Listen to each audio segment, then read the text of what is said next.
বিসমিল্লাহির রহমানির রহিম। আসসালামু আলাইকুম বন্ধুরা, কেমন আছো? আশা করি যে যেখানে আছো সবাই অনেক ভালো আছো। আজকে আরেকটা নতুন একদম ইউনিক রেসিপি তোমাদের সাথে শেয়ার করব। মজাদার মাছের রেসিপি, খেতে কিন্তু দুর্দান্ত লাগে। এগুলা কি মাছ অবশ্যই ছোট্ট একটা কমেন্টসে বলবা। আমি কিন্তু এই মাছ চিনি না, তোমাদের সাথে শেয়ার করব ভিডিওটা। তাই মাছগুলোকে সুন্দর করে ধুয়ে নিয়ে চলে এসেছি বন্ধুরা। কিভাবে রান্না করব সম্পূর্ণ ভিডিও স্কিপ না করে আমার সাথে দেখতে থাকো বন্ধুরা। মাছগুলো রান্না করার জন্য আমি প্রথমে মাছগুলোকে পরিষ্কার করে ডলে ধুয়ে নিয়ে চলে এসেছি। দিয়ে দিচ্ছি স্বাদ মতো লবণ, তারপর দিয়ে দিচ্ছি হলুদের গুঁড়া, দিয়ে সুন্দর করে মাছটাকে মেখে নিতে হবে। কি মাছ অবশ্যই কমেন্টসে বলবা বন্ধুরা। আমি সত্যি কিন্তু এই মাছ চিনি না, আমার বোনে পাঠিয়েছে, বড় বোনে, তাই রান্না করতেছি, তোমাদের সাথে শেয়ার করতেছি। সুন্দর করে মেখে নিয়েছি। মাছ ভাজার ক্ষেত্রে হলুদটা বাড়িয়ে দিলে মাছ ভাজার কালারটা খুব সুন্দর আসে বন্ধুরা। এই পর্যায়ে আমি চুলার মধ্যে চলে যাচ্ছি। এখানে দেখো আমি আগে থেকে তেলটা বসিয়ে দিয়েছি, মাছগুলো এক এক করে দিয়ে দিচ্ছি।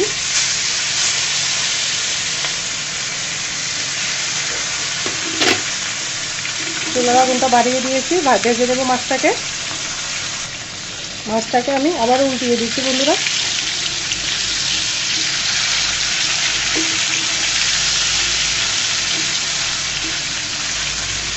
মাছটা ভাজি হতে হতে আমি অন্যগুলা উপকরণ কেটে নেব বন্ধুরা। আলুগুলাকে আমি সুন্দর করে অফ স্কিনে ছিলে নিয়েছি বন্ধুরা। আলুটাকে আমি এই পর্যায়ে একটা সুন্দর কাট দিয়ে দিব। মাছের আলু কিন্তু কাট যত সুন্দর হবে খেতে কিন্তু বেশি মজা লাগে। দেখতে পারতেছো আমি কিভাবে কেটে নিচ্ছি। আর বন্ধুরা সম্পূর্ণ ভিডিও দেখতে থাকো, একটা লাইক দিয়ে আমার সাথেই থাকো। তোমাদের সুন্দর সুন্দর কমেন্টসে কিন্তু মন অনেক ভালো হয়ে যায়। দেখতে পারতেছো আলুটা আমি কিভাবে কাটতেছি। যত সুন্দর কাট হবে খেতে কিন্তু তত বেশি ভালো লাগবে। আর বন্ধুরা আমার চ্যানেলে যদি নতুন বন্ধু হয়ে থাকে অবশ্যই আমার চ্যানেলটিকে সাবস্ক্রাইব করে দেওয়ার অনুরোধ রইল।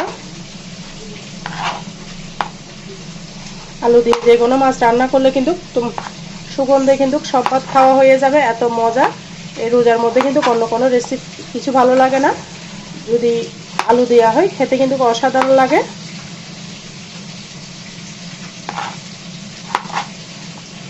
সুন্দর করে আমি আলুগুলোকে কেটে নিয়েছি, দেখতে পারতেছো বন্ধুরা।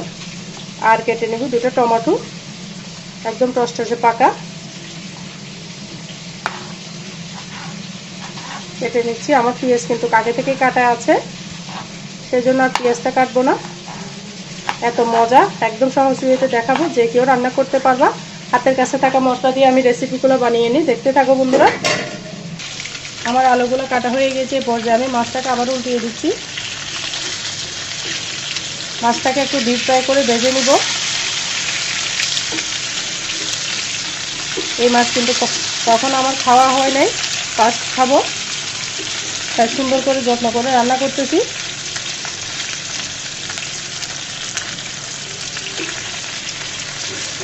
মাছটাকে উঠিয়ে নিব আমি।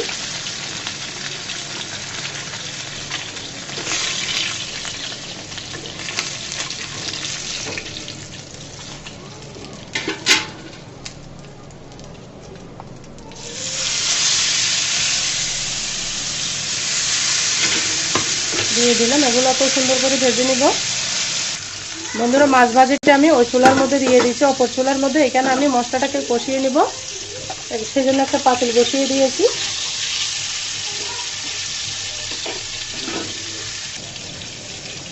দিয়ে দিচ্ছি পরিমাণ মতো তেল।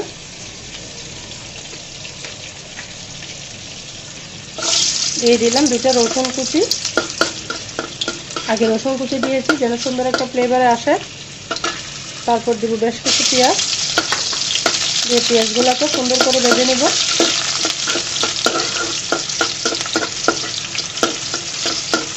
লাল লাল করে ভেজে নেব বন্ধুরা।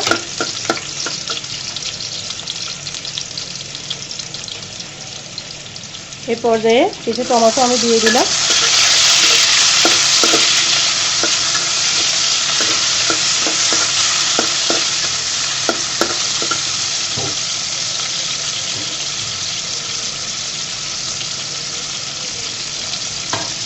আর কিছু টমেটো কিন্তু আমি রেখেছি, পরবর্তী ব্যবহার করব। তেলের মধ্যে টমেটোটাকে সুন্দর মতো গলিয়ে নেব।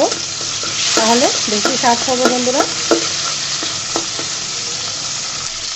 এই পর্যায়ে দিয়ে দিব কেটে রাখা আলু। একদম ভিন্ন রকমভাবে রান্না করতেছি বন্ধুরা, যে কেউ কিন্তু রান্না করতে পারবে আমার রেসিপি ফলো করলে। আলুটাকে সুন্দর করে আমি 2 মিনিট মতো ভেজে নেব তেলে আর টমেটোর মধ্যে।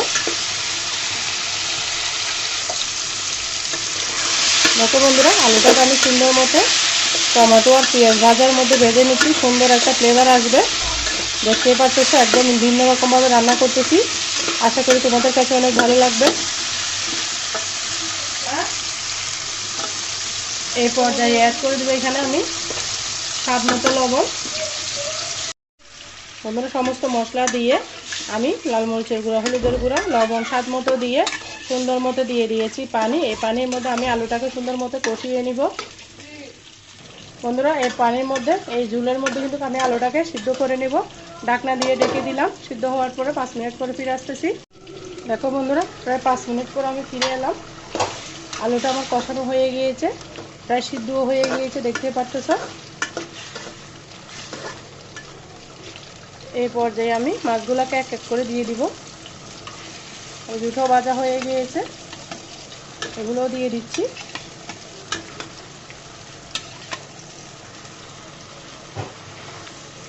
কেমন হয়েছে বন্ধুরা অবশ্যই কমেন্টসে বলবা। এখন দিয়ে দিব মাছের মশলা, যে মাছের মশলা আছে রাঁধুনি, সেটা দিয়ে দিলাম। দিয়ে দেওয়ার পর দিয়ে দিলাম কাঁচা পাকা লঙ্কা। তারপর দিব পরিমাণ মতো ঝোলের জন্য পানি দিয়ে সুন্দর করে নেড়ে চেড়ে দিব। মাখা মাখা ঝোল রাখবো আমি, বেশি ঝোল রাখবো না। দেখতেই পারতেছো কালারটা কত সুন্দর এসেছে।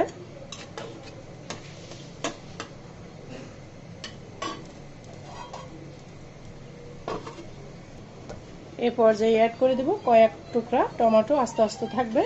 এই টমেটোগুলো রান্নার শেষে দিলে খেতে বেশি ভালো লাগে বন্ধুরা। চুলার আঁচটা কিন্তু হাই ফ্লেমে রেখেছি আমি। আবারও ঢাকনা দিয়ে ঢেকে দিচ্ছি।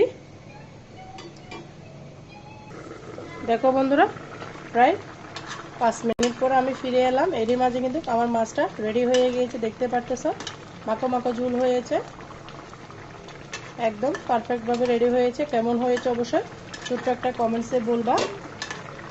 আর আমার ভয়েসের মাঝে কথার মাঝে যদি কোনো ভুল ত্রুটি হয় অবশ্যই সবাই ক্ষমার দৃষ্টিতে দেখবা। আলুটা সিদ্ধ হয়ে গিয়েছে বন্ধুরা। যারা ধৈর্য ধরে আমার সাথে এতটুকু এসে গিয়েছে সবাইকে মন থেকে অনেক অনেক দোয়া ও ভালোবাসা রইল। আর সবাইকে অগ্রিমীদের শুভেচ্ছা। সবাই ভালো থাকবেন, সুস্থ থাকবেন, আমার জন্য আমার পরিবারের জন্য দোয়া করবেন। আজকের মতো আমি এখানে বিদায় নিচ্ছি। যে কোনো রেসিপি ভিডিও নিয়ে আবারও চলে আসবো তোমাদের মাঝে। ততক্ষণ পর্যন্ত সবাই ভালো থাকবে, সুস্থ থাকবে, আমার জন্য আমার পরিবারের জন্য দোয়া করবে। আল্লাহ হাফেজ। আসসালামু আলাইকুম ওয়া রাহমাতুল্লাহি ওয়া বারাকাতুহু।